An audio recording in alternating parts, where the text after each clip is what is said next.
Good afternoon all. तो मु त्रिनाथ बसा आपको पुणी थे वेलकम कर मोर एक नुआ और फ्रेश ब्लॉग। तो एक्चुअली आज शनिवार तो एक्चुअली झारसुगुड़ माने मो जन्मभूमि माने जन्ममाटी जहाँ कहुए रायरंगपुर। तो से पलि आसी छुट्टी नहीं किसी दिन तो जेहेतु आसी एक्चुअली बहुत दिन वीडियो भी पकई नी तो से आज भाविली गोटे जीवा गोटे वीडियो पकेवा।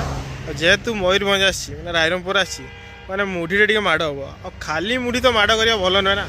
तो से मुढ़ी सहित गोटे नुआ स्पेशल आइटम आज आपको देखी है जोड़ा प्राय बहुत लोग जानी नथिबे, बहुत ही अल्प लोग जो खाई भी थे, बहुत कम लोग थे जो जानी थे है।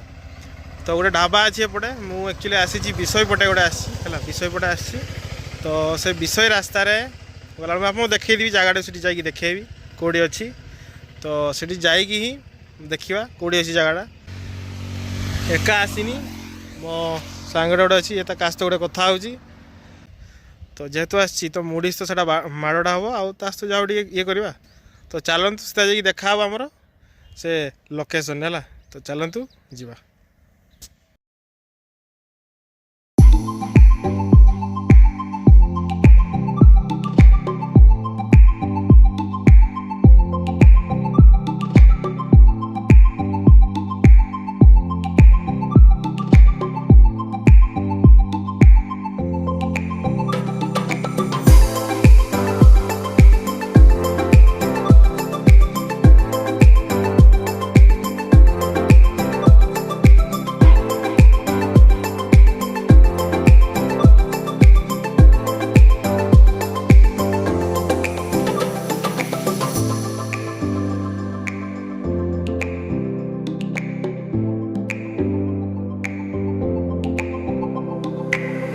फाइनली आम आसी पहुँची जाइजु आम Vijay hotel and restaurant.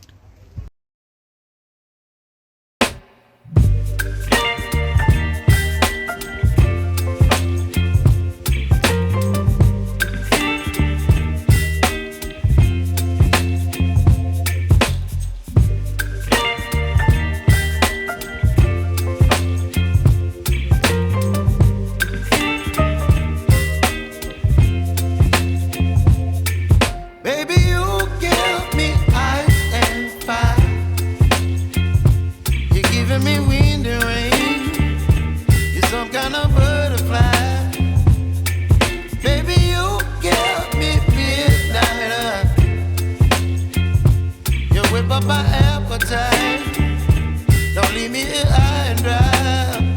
Oh, well, I don't wanna jinx it, baby, and twist myself at the spine. तो फाइनली आम खिया पिया सब सरीगला खाइबाटा भल थी एक्चुअली है।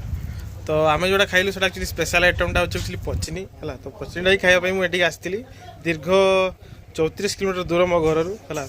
ये विजया ढाबा है देखे विजया ढाबा माने जस्ट हाईवे अच्छे आम जो केउझर हाईवे तार से लेफ्ट साइड को जो आसवे केउझर जाऊे रास्तार तो जस्ट लेफ्ट साइड रे आम ये ढाबाटा पड़ो जो लिखाई विजया होटेल एंड रेस्टोरेंट है। तो प्राय देख समस्त विजया ढाबा। तो तार एक्चुअली मुझे पचनी खायापी आसती तो मुढ़ी आउ साइड चिकेन भी ऑर्डर करी। चिकेनटा भी बहुत बढ़िया लगुता, ता ग्रेवी बहुत बढ़िया लगुता एक्चुअली। चिकेन भी टेस्ट बहुत भल था आ प्राइस भी बहुत भल। पचनीटा जो होची तार हाफटा हूँ 100 टका आम जो मगेलु चिकेन 2 हाफ मगेलु जोटा हूँ हाफ दाम हूँ 70 टका। बहुत बढ़िया चिकेन टेस्ट बहुत बढ़िया था। पचनी भी ठीक था आस्त आम मुढ़ी मगेलु मुढ़ी बेसी नहीं से टोटाल 2 जन मिसिकी 30 टका नहीं और खाया बहुत बढ़िया था। आ जो खास कर चिकेनटा मत अधिक भल लगे ग्रेवीटा ही बहुत बढ़िया होता है। पीस भी बहुत बढ़िया देते 4 पीस पाखापाखि देते हाफ्रे बहुत बढ़िया लगे। तो आपण जी भी जदि यही माने आम हाईवे देखिए जाऊँच कि तो निहाती आसिक थोड़ा ट्राए करके जी। एक्चुअली मत ये जगह रेकमेंड मो भाई ही करता कि थोड़े जा ट्राए कर देख से केवे गोटे खाई। तो जेहेतु से रेकमेंड करता तो मुझे आसती आज मो सांग सत्यजित आसलु खाई जीवा एक्चुअली खिया सरला। तो खाइबाटा बहुत भल लगुला। एक्चुअली भाई कही पार्सल भी तमें एक्चुअली पार्सल भी नहीं जाऊँगी ପଚନି ଆଉ ଆମର ଚିକେନ୍ ପାର୍ସଲ ନେଇକି ଯାଉଛି ଘରକୁ ସେ ଖାଇବାକୁ କହିଥିଲା।